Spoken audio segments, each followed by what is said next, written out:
వికారాబాద్ జిల్లా పరిగి శ్రీ లక్ష్మీ వెంకటేశ్వర స్వామి వారి 37వ వార్షిక బ్రహ్మోత్సవాలు వైభవంగా కొనసాగుతున్నాయి. రెండో రోజు స్వామి అమ్మవార్లకు లక్ష తులసి అర్చన, సామూహిక కుంకుమార్చన నిర్వహించారు.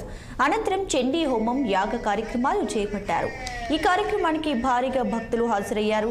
చండీ హోమంలో భాగంగా 54 యజ్ఞ గుండాలతో యజ్ఞం నిర్వహించారు. యజ్ఞం అనంతరం వెంకటేశ్వర స్వామి, అలవేలు మంగ లక్ష్మీదేవి అమ్మవార్లను భక్తులు దర్శించుకున్నారు.